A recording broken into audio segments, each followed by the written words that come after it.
आज हम लोग सीएनटी एक्ट का अध्याय 2 और धारा 4 से 8 को देखते हैं। तो इस अध्याय का नाम क्या है? काश्तकारों के वर्ग। तो आज हम लोग काश्तकारों के वर्ग के बारे में देखते हैं। तो धारा 4 में लिखा हुआ है काश्तकार का 4 वर्ग होगा। तो काश्तकार का कितना वर्ग होगा? काश्तकार का 4 वर्ग होगा। उसमें से पहला वर्ग क्या है? भूधारक या उपभूधारक। तो भूधारक किसे बोलते हैं? जो जमीन धारण करता है, जो जमीन धारण करता है और लगान चुकाता हो, इसको क्या बोलेंगे हम लोग? भूधारक। और भूधारक का वंशज जो रहता है उसको बोलते हैं उपभूधारक। तो ये काश्तकार का 4 वर्ग है, उसमें से पहला वर्ग क्या है? भूधारक के बारे में पढ़ना है। दूसरा क्या है?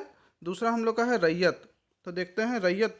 रैयत का क्या बताया है इसमें? रैयत का 3 भाग बोला है। रैयत कितना प्रकार का होता है? 3। अधिभोगी रैयत, अनाधिभोगी रैयत और खुटकट्टी। तो अधिभोगी और अनाधिभोगी और ये जो है खुटकट्टी, इसके बारे में अलग से हम लोग को एक सेपरेट चैप्टर ही दिया हुआ है। उसमें बहुत ही डिटेल से पढ़ेंगे। अभी समझने के लिए देखिए, जैसे ये ज़मीन का टुकड़ा है, इसमें अगर अनाधिभोगी रैयत रहेगा ये, तो इसमें सिर्फ ये खेती ही कर सकता है, खेती के अलावा इस ज़मीन का उपयोग कुछ नहीं कर सकता है। लेकिन जो अधिभोगी रैयत रहेगा वो इस ज़मीन पर खेती के अलावा भी बांध बना सकता है, कुआं कर सकता है, खपड़ा बना सकता है। मतलब एक्स्ट्रा छोटा मोटा काम सब जो होता है वो अधिभोगी रैयत कर सकता है, लेकिन अनाधिभोगी रैयत नहीं कर सकता है। ये बताया है इसमें। रैयत का 3 प्रकार होता है, बस यही बताया है। अब देखते हैं हम लोग आगे। दर रैयत। दर रैयत क्या होता है? दर रैयत बोलते हैं रैयत के जो अधीन जो व्यक्ति होता है उसको क्या बोलते हैं हम लोग? दर रैयत। और क्या है? मुंडारी खूंट कट्टीदार। तो देखिए यहाँ पे दार वाला शब्द को चुनिएगा। अगर दार लिखा हुआ है तो इसका मतलब होता है जंगल को ये साफ करके खेती करने लायक जमीन बनाया है।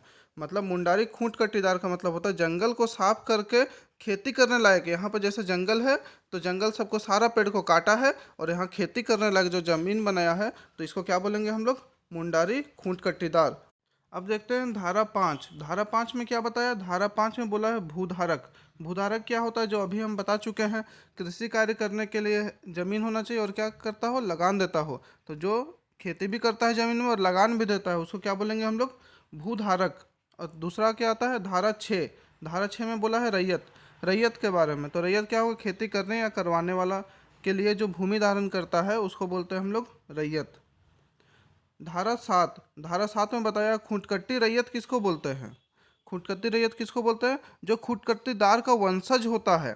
अभी हम लोग खुटकट्टीदार को देख लिए हैं। जैसे ये जमीन है, ये इसमें सिर्फ जंगल है, तो पेड़ पौधा और जंगल को पूरा साफ किया है, साफ करने के बाद खेती लायक जमीन बनाया है, तो उसको बोलेंगे खुटकट्टीदार। और इसका जो वंशज होगा उसको क्या बोलेंगे? खुटकट्टी रैयत। अब आते हैं 8 में क्या है? मुंडारी खूंट कट्टीदार। तो धारा 8 में क्या है? मुंडारी खूंट कट्टीदार, जो अभी बता दिए हैं जमीन को वाला।